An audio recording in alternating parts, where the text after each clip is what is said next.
Welcome to what's really going on here, the Autism Edition, where I'm going to try to help you understand what's going on in the brain of a child with autism. Understanding these are not just bad kids doing bad things because they like doing bad things, but there are real reasons and real differences that cause things to be difficult for these children. Today is a special video because we'll be diving into a live training that I did with the staff of a daycare talking about autism spectrum disorder. Before we jump to that, make sure that you've watched the neurotypical brain function video so that you have a shared vocabulary of what I'll be discussing during the training. Before we go to the training, I'll tell you about the symptoms of autism spectrum disorder. Then we'll go to the training to understand why those symptoms take place. Then we'll come back here to talk about a few supports that you can use to support a child dealing with autism spectrum disorder. Let's talk first about the symptoms of autism spectrum disorder and what criteria must be met in order for a child to be diagnosed with autism spectrum disorder. The first is a category that talks about deficits in social communication or social interaction. There are three criteria here that must be met across multiple contexts, meaning that it would need to happen at school and home and in relationships with friends, things like that, where it's not just, oh, this only happens at school or, oh, this only happens at home. But here are those three things. The first is what's called a deficit in social emotional reciprocity, meaning that it seems like there's a disconnect when it's turn taking, whether that be in conversation, whether it be through a game, or even whether it be through a wave or a nonverbal expression where you would expect the child to reciprocate some type of either action or verbalization, and it just doesn't seem like they're doing that. So that deficit in reciprocity, in that back and forth. Then there must also be deficits in non-verbal communication behaviors. What that means is that it could be that the words a child is saying and their facial expression just don't match. Or there could be a disconnect in eye contact, or not really showing much body language, or showing far too much body language. A lot of times we talk about this being what's called a flat affect, meaning that it doesn't look like expression or emotion changes very much. So you've got that social emotional reciprocity, some deficits there, then some deficits in nonverbal communication, and then finally some deficits in creating and keeping and understanding relationships. These are children that oftentimes want to keep to themselves much more than other children. Autism actually comes from the word autos, a Greek word meaning self. So autism is all about being focused inward and not really being able to make that connection. So in order for a child to be diagnosed with autism, first, those three things must be met. Deficits in that reciprocity, deficits in nonverbal communication, and deficits in developing, keeping, and understanding relationships. Then there has to be at least two ways where the child shows restricted or repetitive patterns of behavior or interests or activities. That can come out in many different ways. One is maybe stereotyped or repetitive movements where it just happens over and over and over, and you can just absolutely predict every single time the child is going to do this thing over and over and over. It could be an insistence on sameness, that any sort of change or transition can be very difficult for these children. It could come out in highly restricted or fixated interests where it seems like nothing else seems to pique their interest and nothing else seems to hold their attention, and they are just fixated on this thing, and once they're fixated on it, it's really hard to pull them away from it. And finally, it could come out as either hypersensitivity, meaning overly sensitive, or hyposensitivity, meaning undersensitive to different sensory input. Or that could come out as unusual interests in different sensory pieces of an object. Maybe they play only with the shoe strings instead of a shoe. Maybe there's a stuffed animal and they only want to touch the eyeballs and not the furry part. Or maybe they pull the eyeballs off and they only want to touch the furry part. So those first three criteria have to be met, where there's the deficits in social emotional reciprocity, deficits in nonverbal communication, and deficits in understanding relationships.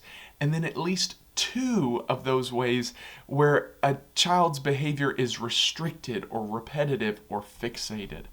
They have to be present in the early development of a child. If these things start to happen later in life, it's likely that you may be dealing with another disorder. And they also have to be causing problems. Again, it could be that a child has a fixated interest on dinosaurs or trains, and maybe they don't have a whole lot of friends, but if they're okay with it and it seems like they're functioning well, then this is not autism spectrum disorder because it's not causing a disorder. Those are the symptoms for autism spectrum disorder. Let's jump now to the live training where I'll explain the brain function in autism spectrum disorder and why these specific behaviors take place in these children. Let's go there now. This one would be a whole lot harder for me to just quickly fly through and be like, oh, look at that. I mean, that is a lot going on. It doesn't look pretty or organized or like nicely put together. This is what the brain looks like in a child who has autism. So now imagine that they are tantruming not because they're a bad kid doing bad things who just their parents are bad and their parents just didn't whoop them enough. I get that a lot. Oh, we just need to be able to whoop them. Like whooping a child with autism actually hurts them much more. I would argue that it does that with any child, but definitely a child with autism. If you do that, way more intense and worse. Let's talk just a little bit about what is going on here and why all of those symptoms that we've talked about, why those things happen, and make sure to remind me about, I know we talked about taste, being able to see, hear your name, being able to deal with transitions and things like that. So make sure I cover that as we talk. But we'll start with brainstem because there's very little change there, okay? People with a brainstem dysfunction have really a difficulty with staying alive. This would be a severe thing because if you remember, the brainstem is the part that has to do with heart rate, breathing, digestion. So if someone has a problem with those things, that's typically a different disorder or another disorder. Someone with just autism spectrum disorder, their brainstem is typically fairly responsive and intact. It keeps them going. Now let's start talking about the differences. This part right here, the cerebellum, that has to do with the motor coordination and repetitive movements. You might have children that just like to put their arms out and spin like this, and you see this? Yes, very common, the shakes. Yeah, all those things. What it is the child trying to figure out where they are in space. Where am I? These are probably kids who also bump into a lot of things. They might be walking down the hall and just because they don't know where they're at. Or they get way too close when they're talking to you. They might be way too far away. It could be any of those things. So their cerebellum, the reason there's an up arrow and a down arrow is it could be extra sensitive or it could be not very sensitive at all. And each person with autism, it's different. So their cerebellum is different in that way. And we'll talk about all the squiggles in the back. That'll be the last part.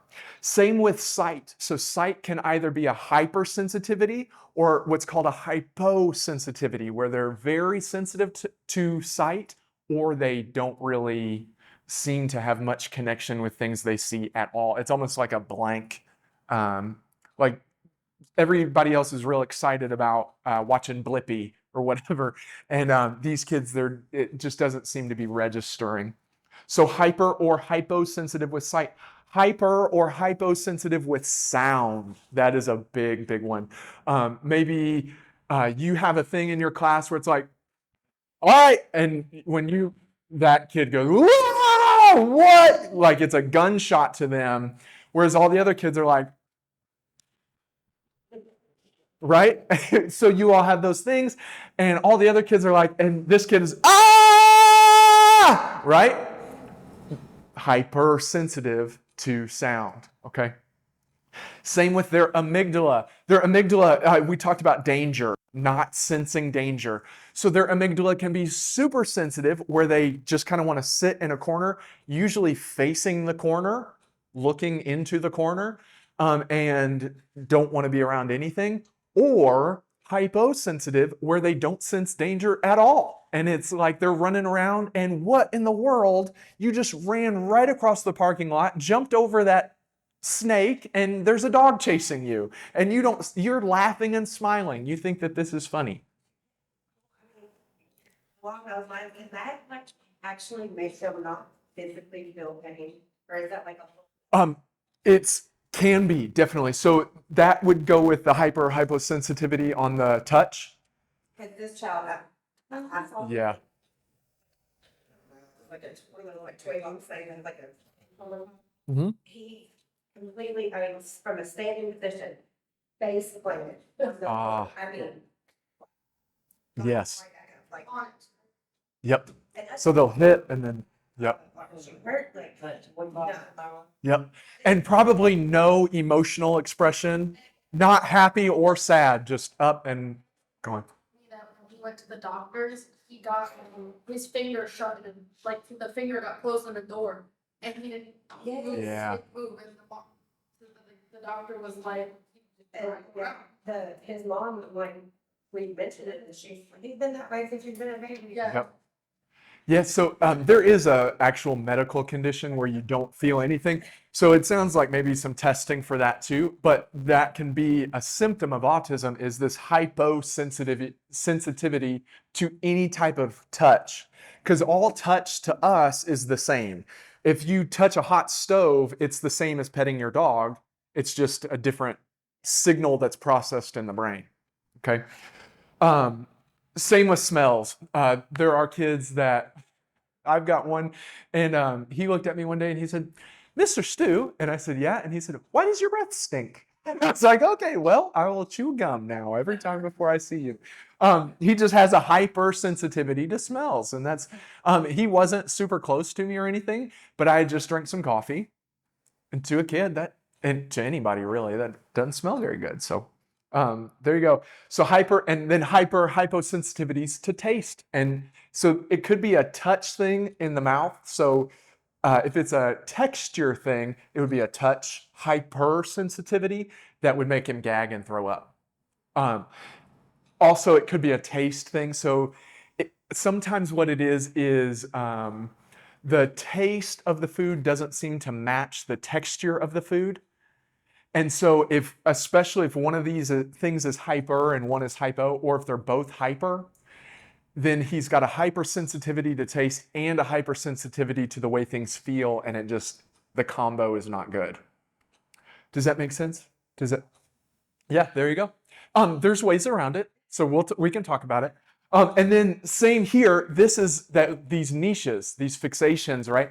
So part of their cortex can be very sensitive to certain things and very well connected to other parts of the brain. Dinosaurs are so big because dinosaurs have a lot of information in something that's pretty cool. Like there's colors in dinosaurs, there's textures, they have cool stories. You can dig with dinosaurs, you can put them together. There's just a lot that can help form a connection. And so dinosaurs are a very common fixation with kids with autism spectrum. And I also think dinosaurs are cool. So it's good. Now, the biggest thing, though, we talked about how autism really means autos inside yourself. And the reason for that, I have this unplugged plug here and the plugged in plug here, and then all this chaos going on in the background. The real difficulty is that all these pieces of the brain are not talking to each other. That's the big thing. Every piece of the brain is segmented and doing its own thing and not talking with each other about what's going on. So if you think now about that petting zoo, if a child with autism runs into a petting zoo, they are smelling the same things you're smelling, they're seeing the same things you're seeing, they're hearing the same things you're hearing, they're touching the same things you're touching, they might be tasting some or some different things that maybe you are. And their brain is putting together 10 different pictures. It doesn't all come together to say, I'm at a petting zoo. It just says, this feels like this smells like this looks like this sounds like this. So they have 10 different realities all happening in their brain at the same time. No wonder it's so hard to be overwhelmed, right? Because now you can see it's not all forming one picture. It is all this chaos that is segmented pieces that aren't talking to each other. And when it's not talking to each other, you can't form the picture. When you can't form the picture, you don't know what you're dealing with. And when you don't know what you're dealing with, that's very scary. All of that has to do with the connection of the brain. It's not forming connections. Same can be true with that taste and texture. So maybe the taste is something that's like, oh, this is great. And the texture is something that's like, oh, this is not good. So it could be they love the taste, hate the texture, and those two parts of the brain aren't talking to each other. Man, does all that start to make some sense? What are some of the other things we said? Oh, hearing your name. Hearing your name, right? Okay, well, that means that you have to connect the pieces of the brain that first you know what your name is. You have to remember that. So that is memory and this cortex. Then you have to be able to hear. Then you have to look at the person who has said your name. Then you have to process it and make sense of what they're asking you to do. It's more than one step, right? It's more than just, hey, Mary, like you and I, we got it. The brain got it. Their brain, all they're hearing is Mary, Mary, Mary, Mary, Mary. And their brain doesn't register, oh yeah, my name is Mary, because those parts of the brain aren't talking to each other. Then maybe they hear it, but they don't know who said it. And so they see your mouth moving and they hear words, but they don't know that those words are coming from you because their brain is not all talking to each other. It's all these regimented things. We talked about fixations. So the reason that fixations can be fixations are because it's the one time that it helps them feel some comfort. There might be a sound or a touch.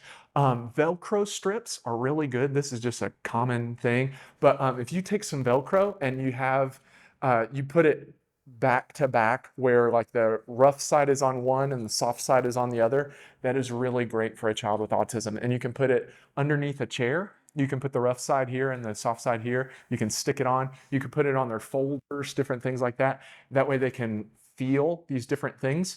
But fixations, a lot of times we see fixations that are chosen are the things that help form the most connection in the brain. So dinosaurs, the reason that they're so good is because I don't need to be scared of them. They are already dead, right? So I get to shut that part of my brain off. I'm not afraid of dinosaurs. Then I get to look and hear and smell and touch and taste, and I'm all in on this one thing, and it's all coming together, and my brain really feels activated.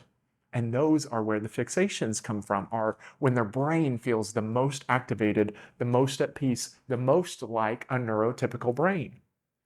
What were some of the other things that we said that we wanted to make sure to cover?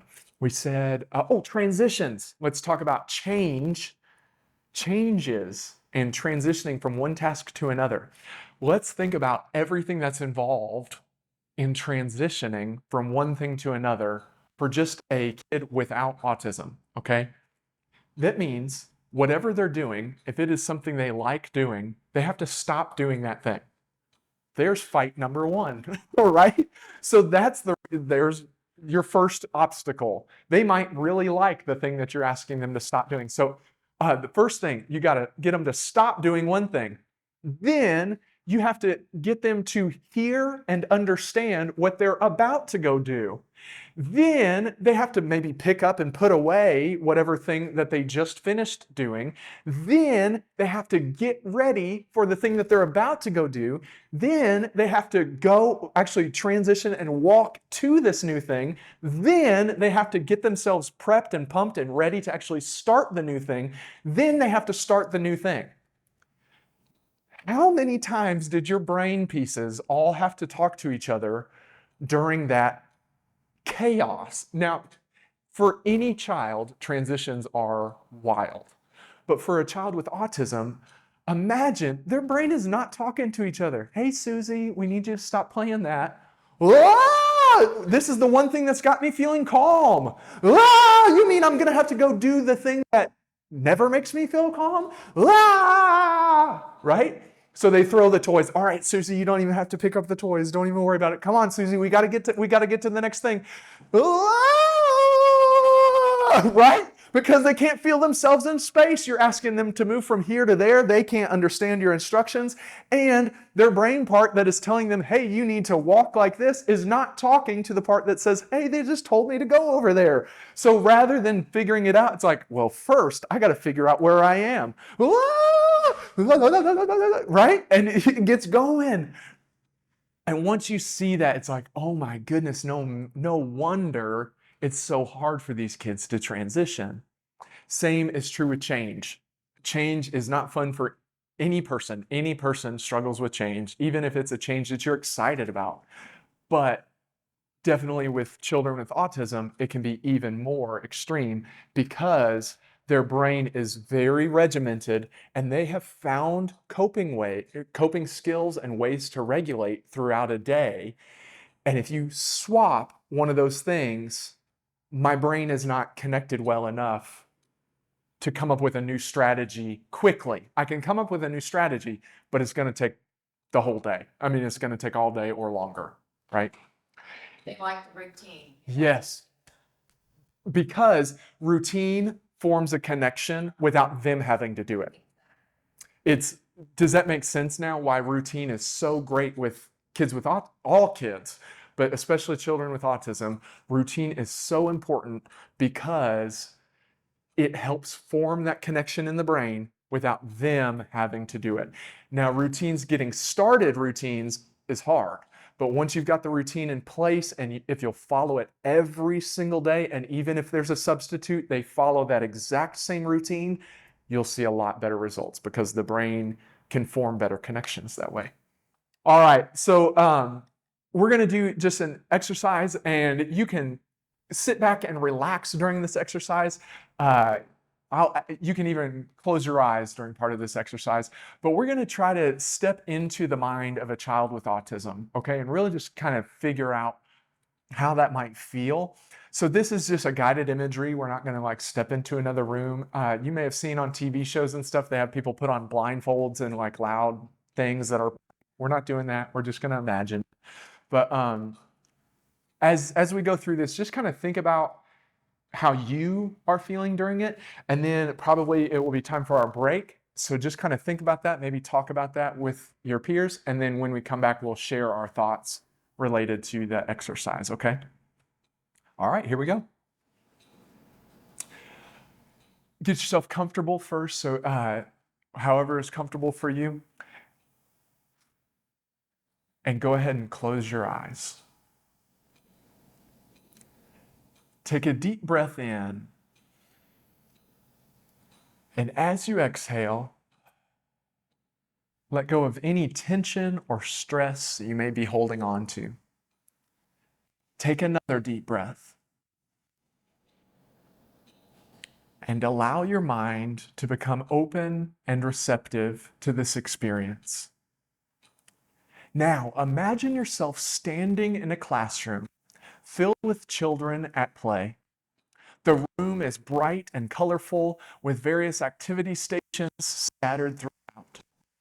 As you stand there, begin to see the world through the eyes of a child with moderate autism spectrum disorder.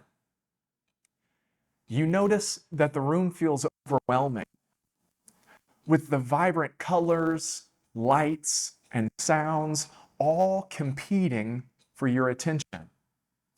The buzzing of the fluorescent lights overhead is magnified, almost unbearable to your sensitive ears. As you try to focus on the children playing around you, you find it difficult to decipher their facial expressions and body language. You want to join in on their games, but you're unsure how to initiate contact or interpret their social cues.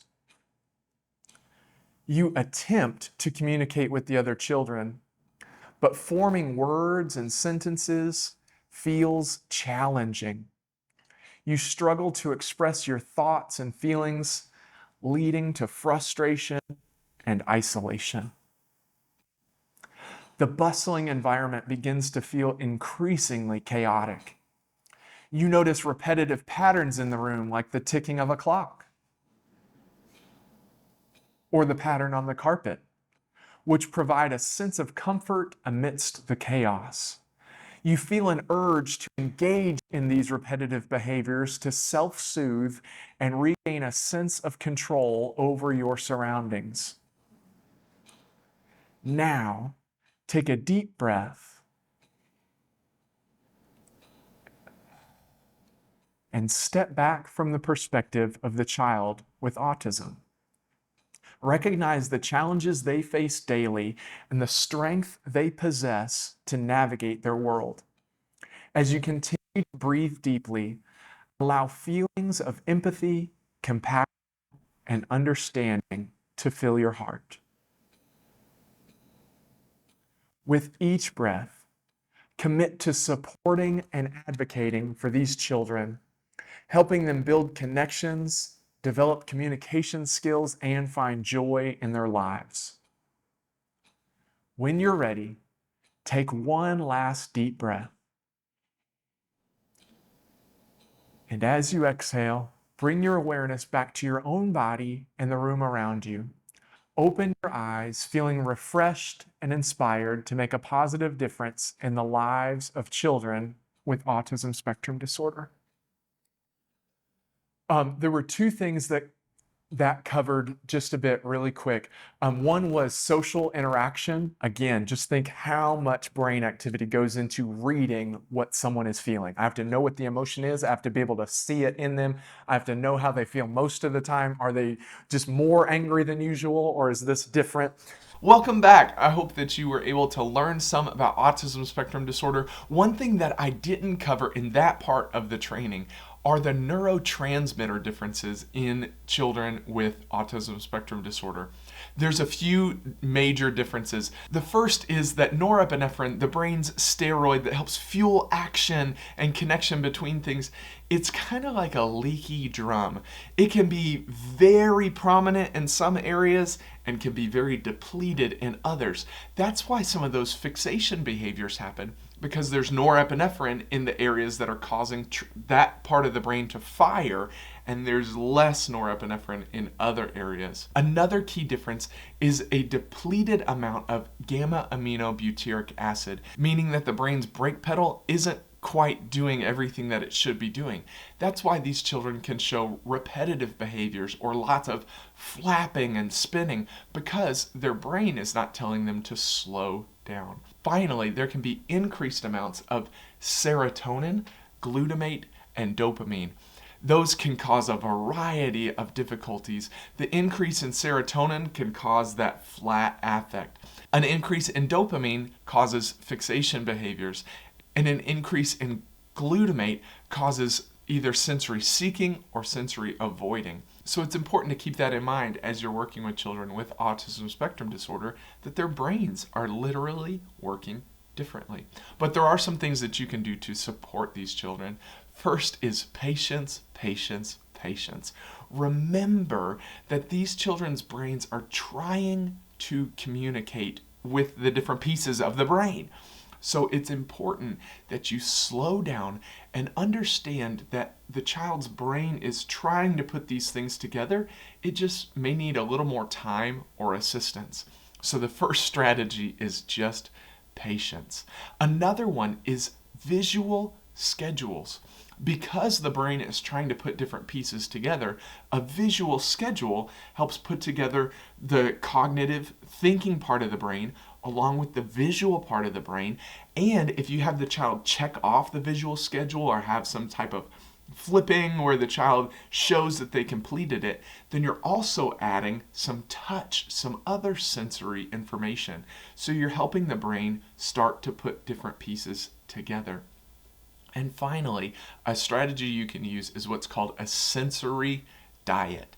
If your child is experiencing difficulties with different senses, or if they seek out certain things or try to avoid certain things, a sensory diet can be very helpful. Basically, it's exposure therapy for sensory information. You're allowing children to experience things that are a bit uncomfortable, but in a safe environment.